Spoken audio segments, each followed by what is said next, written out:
Yo estaba en el último año del seminario teológico de Pittsburgh.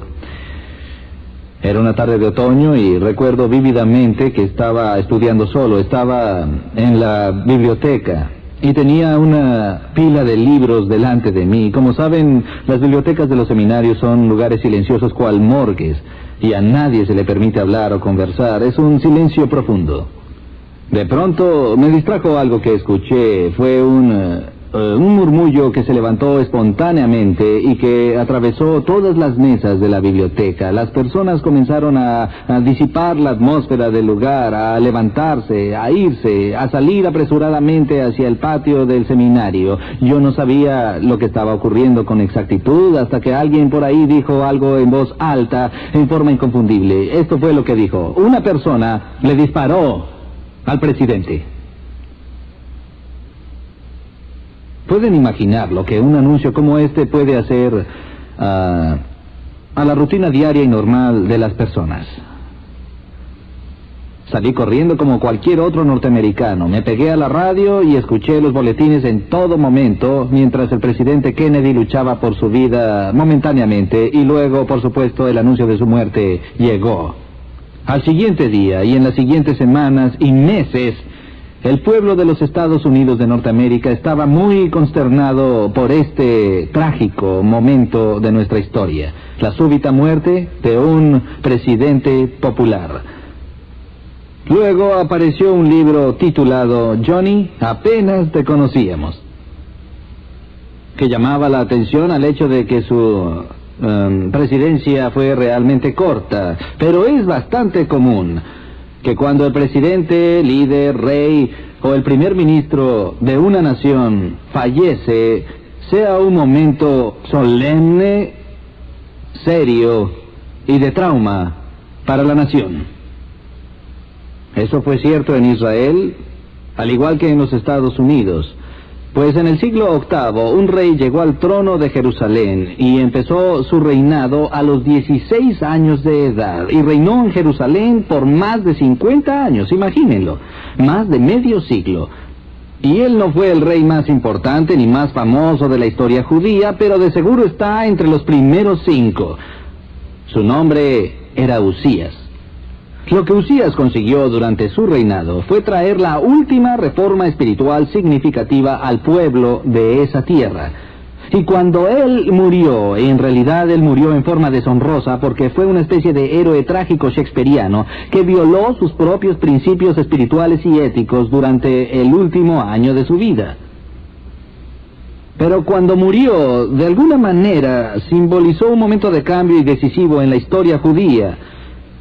Pues después de ese día, la vida espiritual vibrante de la nación judía entró en un grave declive del cual jamás se recuperó. Creo que es significativo en la providencia de Dios que 4 años después de morir Usías,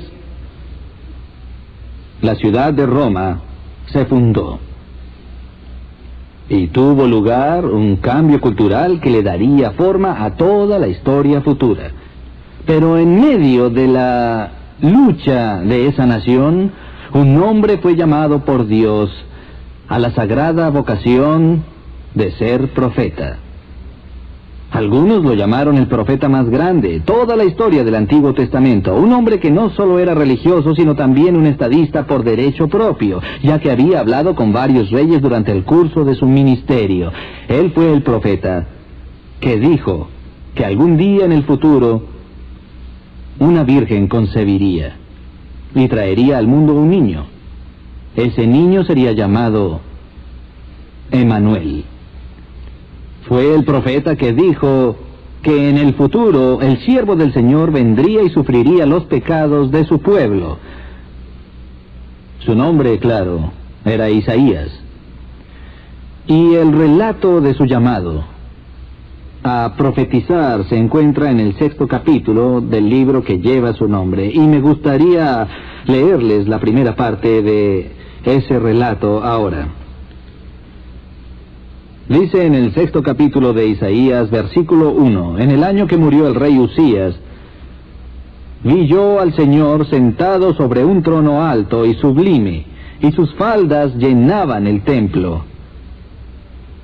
Por encima de él había serafines, cada uno tenía 6 alas. Con 2 cubrían sus rostros, con 2 cubrían sus pies, y con 2 volaban. Y el uno al otro daba voces diciendo: Santo, Santo, Santo Jehová de los ejércitos. Toda la tierra está llena de su gloria. Y al sonido de sus voces, los quiciales de las puertas se estremecieron, y la casa se llenó de humo. Quiero que noten que en este breve párrafo que he leído aquí, Isaías localiza esta experiencia que él tiene en el año que murió el rey Usías, y no estamos seguros si lo que Isaías vio fue una visión extática que tuvo lugar en el templo de Jerusalén, o si de hecho lo que Isaías vio fue un reflejo del paraje sagrado del mismo cielo. Yo prefiero la última interpretación. Estoy persuadido por ciertas razones que no trataré ahora, y que lo que sucedió fue que Dios abrió la cortina, abrió el velo del mismo cielo. Al igual que Juan, siglos más tarde en la isla de Patmos, vio el reflejo del interior mismo del cielo. Isaías el profeta vio al Señor en su trono en el cielo. Si miran en su Biblia, verán que dice aquí: en el año en que murió el rey Usías, vi yo al Señor sentado sobre un trono alto y sublime, y sus faldas llenaban el templo. Noten en sus Biblias la palabra Señor en este primer versículo del capítulo 6 de Isaías. Así está en sus Biblias, ¿no es verdad? Si van un par de versículos más adelante, donde los serafines cantan: Santo, Santo, Santo es Jehová de los ejércitos, ¿lo ven? En vez de la palabra Señor, se utiliza el término Jehová, Jehová de los ejércitos. ¿Cuántos de ustedes notaron eso en sus textos? Ahora, es normal que encontremos esta distinción en las traducciones de la Biblia, y no se trata de algo arbitrario o casual. Por algo está así, y la razón es que los traductores trataron de reproducir una diferencia que ya existía en los manuscritos, que aunque se refiera en el texto a la misma persona en ambos versículos, el hecho de que en las traducciones se hayan impreso términos diferentes indica que había 2 palabras hebreas diferentes para ser traducidas. Cada vez que ustedes vean Jehová, Jehová de los ejércitos, pueden estar muy seguros de que la palabra hebrea que está siendo traducida es el nombre Jehová. El nombre que Dios le reveló a Moisés en el desierto de Madián, cuando le dijo: Yo soy el que soy. Ese es el nombre sagrado de Dios, el nombre santo de Dios, Jehová. Anteriormente, cuando vemos solamente la palabra Señor en el texto, traduce una palabra diferente, que es el término hebreo Adón, Adonai. Y ese es probablemente uno de los títulos más gloriosos que le da el Antiguo Testamento a Dios. Se le dan muchos títulos en el Antiguo Testamento. Este es el título supremo que se le da. Si pensamos, por ejemplo, en el Salmo 8, donde dice: Oh Jehová, Señor nuestro, cuán glorioso es tu nombre en toda la tierra. Aquí se refiere a: Oh Jehová, Adón, Adonai, cuán glorioso es tu nombre en toda la tierra. Y una vez más en el Salmo 110 leemos: Jehová dijo a mi Señor, siéntate a mi diestra. Una fantástica declaración que encontramos en el Antiguo Testamento, en la cual David describe a Jehová mientras le habla a otra persona, y le da a esa otra persona el título de Adonai. Un título que siempre había sido reservado para el mismo Dios. No es un accidente, damas y caballeros, que el pasaje más citado y aludido del Antiguo Testamento en el Nuevo Testamento sea el Salmo 110. Y Pablo nos dice que a Jesús se le da el nombre que está por encima de todos los nombres. El título Señor, Adonai. El nombre que originalmente pertenece a Dios y solo a Dios. Ahora, el significado del término Adonai es simplemente el soberano. Así que ya ven lo que pasó. El rey ha muerto. Hay un tiempo de incertidumbre y duelo en la tierra del pueblo judío. E Isaías viene en nombre de su pueblo y contempla los recintos interiores del mismo cielo y no ve a Usías, ni a Ezequías, ni a David, sino a Adonai, el supremo soberano, en su trono en el cielo. Estoy convencido, en lo personal, de que lo que vio fue un instante preencarnado de la entronización de Cristo mismo y su completa majestad. Vi yo al Señor sentado sobre un trono alto y sublime, y sus faldas llenaban el templo. Ah, cómo me gusta esa frase, y sus faldas llenaban el templo. Saben, en la antigüedad, los ropajes de los monarcas simbolizaban su nivel. El protocolo internacional respondía con relación a la variedad, a la magnificencia de sus ropas. Si un rey usaba armiño, eso era increíble. Si usaba cebellina, era aún mejor. El bisón ocupaba el segundo o tercer nivel. Y los que venían con túnicas de lino tenían que sentarse en las últimas filas de las reuniones de los reyes. Recuerdo haber visto una de las primeras teledifusiones internacionales que se efectuaron en América. Fue una escena de la coronación de la reina Isabel. Los comentadores hablaban y hablaban de la pompa y las circunstancias que solo los británicos pueden celebrar de esa forma. La magnificencia de su ropa, cuando se acercaba lentamente al trono de Westminster y antes fue al palacio de Buckingham, donde varios pajes fueron requeridos para llevar la cola de su vestido cuando entró a la abadía, porque su vestido se volcaba a varios metros detrás de ella a medida que avanzaba. Pero oigan lo que digo aquí. Cuando vio esta visión del Rey de los cielos, vio un rey cuyas vestiduras esplendorosas rebasaban los costados del trono y caían y se plegaban a los costados del templo y llegaban a la entrada posterior, salían de allí y llenaban el templo por completo. Y lo que él vivió aquí fue una experiencia visual de la majestad que se focaliza en la magnificencia de los ropajes. Entonces él dijo, por encima del trono y por encima de Jehová y Adonai, el Señor, estaban los serafines, cada uno con 6 alas. Esta es la única referencia en la Biblia a estas criaturas llamadas serafines. Algunos han intentado identificarlos con los querubines, pero como la Biblia los distingue, creo que nosotros debemos distinguirlos. Sabemos muy poco de ellos, solamente que forman parte de la hueste celestial. Son seres que fueron creados especialmente por Dios para servirle día y noche en su presencia inmediata. Y si leemos la descripción que Isaías da de ellos, nos pueden parecer bastante extraños porque se nos ha dicho que tenían 6 alas. Quiero detenerme aquí y hacer un comentario. Cuando Dios crea criaturas, lo hace con cierta economía creativa. Él no malgasta material. Tiene una capacidad extraordinaria de crear lo que crea de forma que sea adaptable y adecuado a su medio ambiente. Dios hace a los peces con branquias y aletas porque su medio ambiente es el agua. Hace a los pájaros con alas y plumas porque su medio ambiente es el aire. Así que cuando Él crea seres angelicales, cuya tarea específica, su función dentro de la creación es servirlo en su presencia inmediata, los crea de tal manera que sean adecuados para su medio ambiente. Y aquí se nos dice que se les dieron 2 pares extra de alas.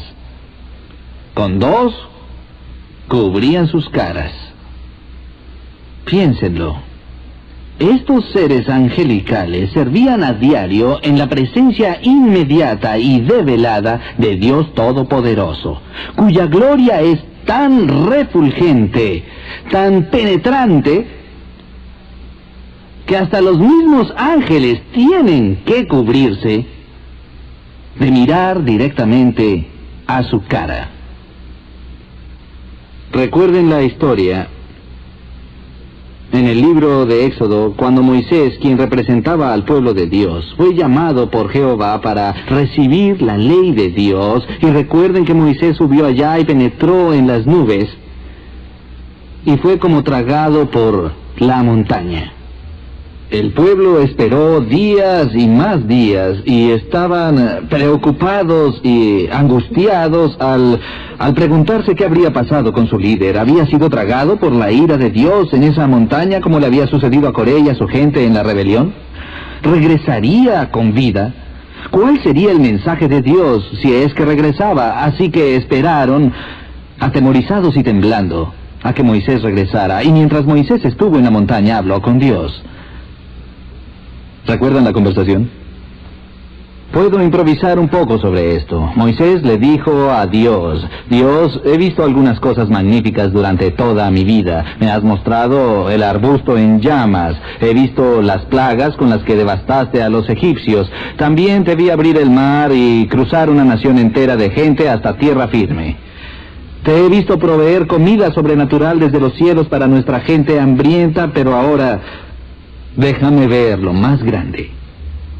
Dios, por favor, permíteme ver tu rostro. Dios dijo: Moisés, no es posible eso. Sabes que es mi palabra, que ningún hombre me verá y vivirá. No puedes ver mi rostro, Moisés, pero esto es lo que haré. Tallaré un pequeño nicho en esta roca y te pondré en su hendidura. Luego te cubriré y pasaré a tu lado y te dejaré ver mis espaldas. Eso es lo que iba a dejarle ver Jehová a Moisés. Pero mi cara no será vista. Así que Dios puso a su siervo en la hendidura de la roca y dejó que su gloria pasara a su lado. Damas y caballeros, por un instante tan solo, Moisés obtuvo un vistazo desde atrás de la gloria refractada de Dios. ¿Y qué pasó?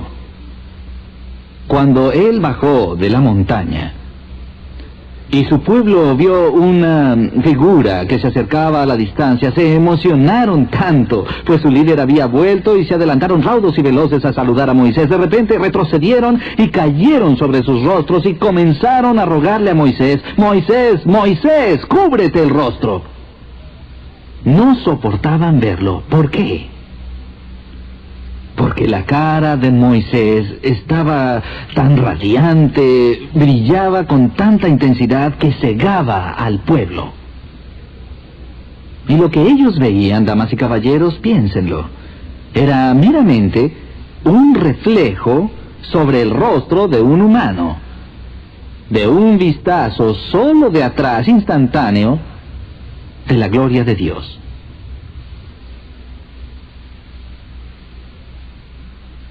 Los ángeles mismos deben cubrir sus ojos en su presencia, y con otro par de alas se cubren sus pies. La Biblia no nos explica por qué era necesario para ellos cubrirse los pies. Solo puedo conjeturar y arriesgaría una opinión en este momento. Y es que los pies, tanto para los ángeles como para los hombres, son un símbolo en la Biblia del ser creado. Se nos dice que somos de la tierra, terrenales, que nuestros pies están hechos de barro. Cuando Moisés conoció a Dios en el desierto de Madián, ¿qué es lo primero que Dios le dijo?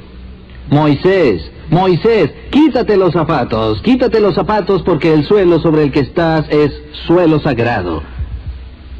Le pidió que desnudara sus pies, el símbolo de ser criatura, el símbolo de su sumisión ante la presencia del Santo. Y aún en el cielo, los ángeles cubren su símbolo de ser creados. Por más fascinado que yo esté, damas y caballeros, por la anatomía de los serafines, estas son en realidad consideraciones menores sobre este texto. Lo que en verdad importa de este texto, creo yo, no es la estructura de los ángeles, es el mensaje de los ángeles. Vean lo que la Biblia nos dice, que con dos volaban y uno al otro daban voces diciendo: Santo, Santo, Santo, Jehová de los ejércitos. Toda la tierra está llena de su gloria. Estuve parado allá antes de que esta serie comenzara, y los que nos ven por videotape no pudieron ver las cosas que hicimos al comenzar, y una de las cosas que hizo este grupo de personas fue cantar el himno clásico de la iglesia denominado Santo, Santo, Santo. Y yo los escuchaba mientras cantaban, y no puedo escuchar ese himno sin que los escalofríos recorran toda mi espalda. Es magnífico, ¿no es así? Y yo pienso en los ángeles y en todos arrojando sus doradas coronas frente al mar de vidrio delante del trono. Todos nuestros valores, lo que tenemos, lo arrojaríamos con entusiasmo ante los pies del santo, ¿no es así? Con gran elocuencia este himno celebra triunfalmente la majestad de Dios. Pero mientras escuchaba lo que ustedes cantaban, por más hermoso que sonaba, ¿pueden imaginarse lo hermoso que sería cantado por un coro de ángeles? Y eso es lo que vio Isaías. Las huestes celestiales sobre el trono de Dios, cantándose unos a otros, dando voces con una sola palabra, repitiendo una y otra y otra y otra vez: Santo, Santo, Santo. Es el Señor Todopoderoso. Los cielos y la tierra están llenos de su gloria. Amigos, aquí hay algo en este texto que como personas hispanoparlantes podemos leer cientos de veces y pasar por alto cada vez. Hay algo muy judío en este texto. En nuestro idioma, cuando queremos llamar la atención a algo de particular importancia, para darle énfasis, hay varias formas de hacerlo. Podemos quizás subrayar o usar bastardillas o poner negrillas, ponerle comillas o tal vez paréntesis o llenar la página con puntos de exclamación, aunque no sea necesario poner una exclamación. Hasta mis editores lo hacen. Encuentro estas cosas en todos los borradores finales y ponen exclamación donde no la hay. Y por favor, no vayan a pensar que no estoy consciente de cómo utilizar la exclamación, pero la verdad me vuelven loco, y eso es lo que hacemos con el énfasis. Los judíos hacían lo mismo.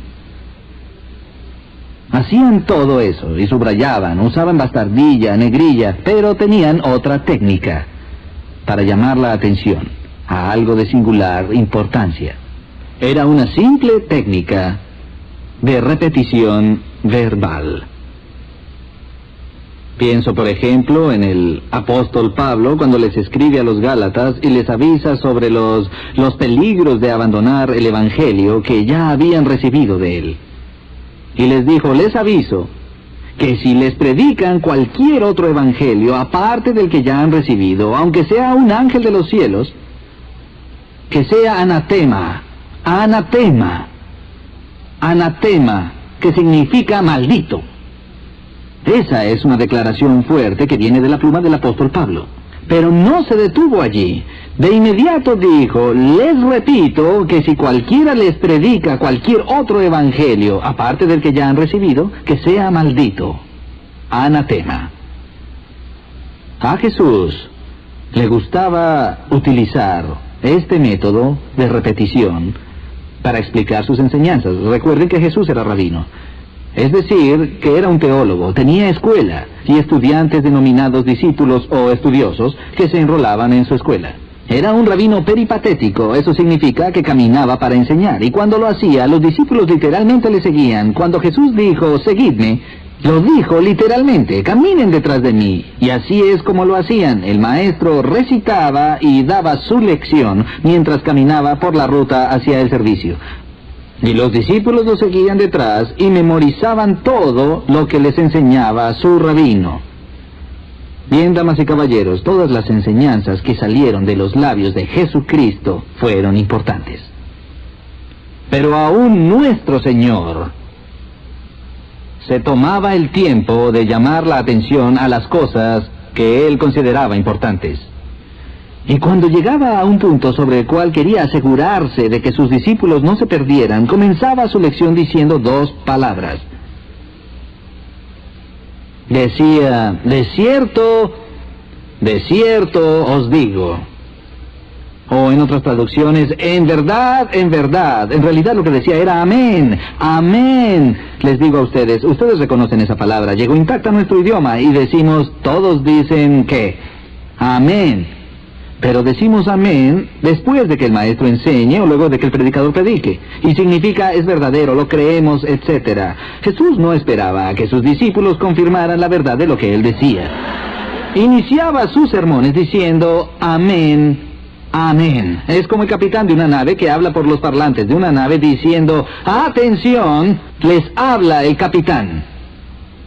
Cuando Jesús repetía esa palabra 2 veces, recalcaba su importancia.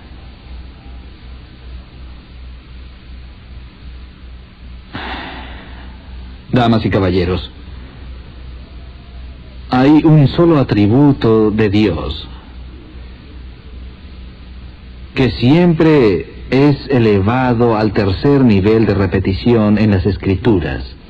Una característica de Dios Todopoderoso, que se comunica en grado superlativo desde los labios de los ángeles, donde la Biblia no solo dice que Dios es santo, ni siquiera santo, santo, sino santo, santo, santo.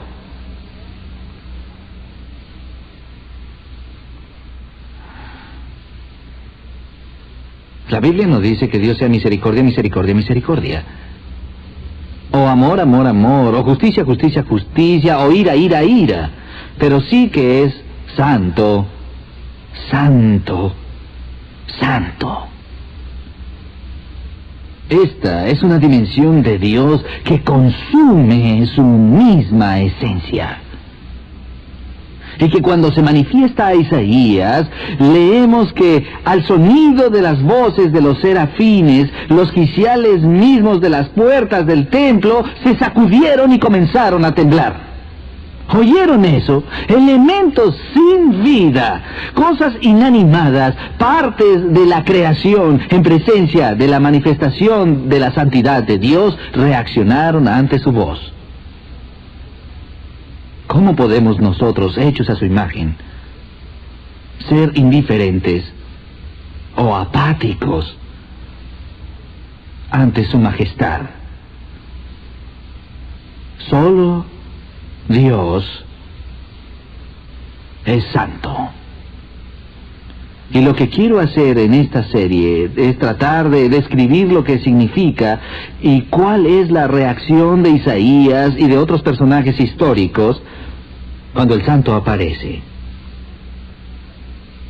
Oremos.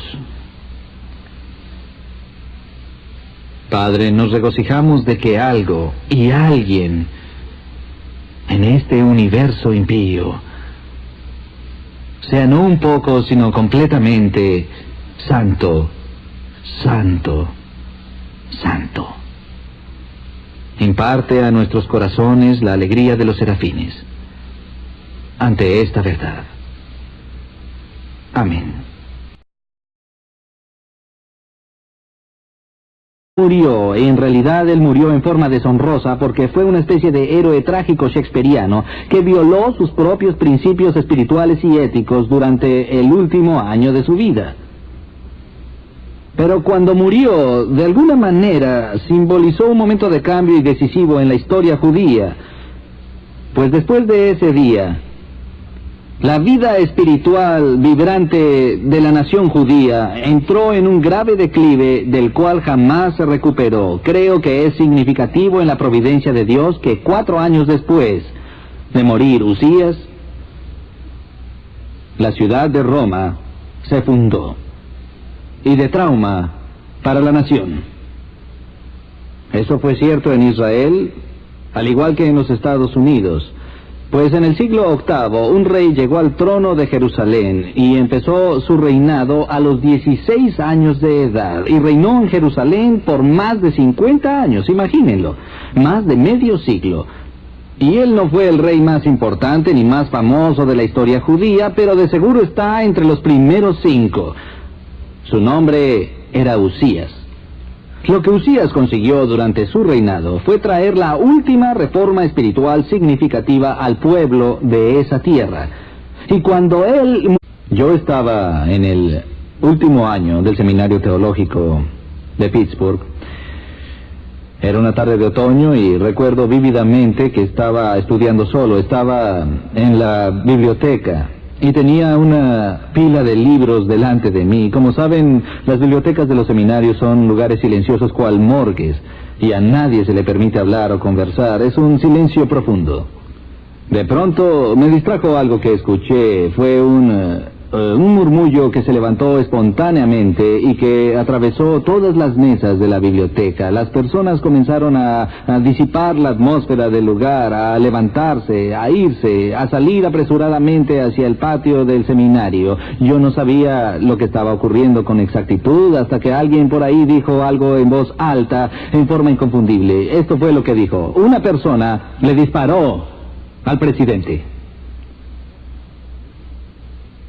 ¿Pueden imaginar lo que un anuncio como este puede hacer a la rutina diaria y normal de las personas? Salí corriendo como cualquier otro norteamericano. Me pegué a la radio y escuché los boletines en todo momento, mientras el presidente Kennedy luchaba por su vida momentáneamente, y luego, por supuesto, el anuncio de su muerte llegó. Al siguiente día y en las siguientes semanas y meses, el pueblo de los Estados Unidos de Norteamérica estaba muy consternado por este trágico momento de nuestra historia, la súbita muerte de un presidente popular.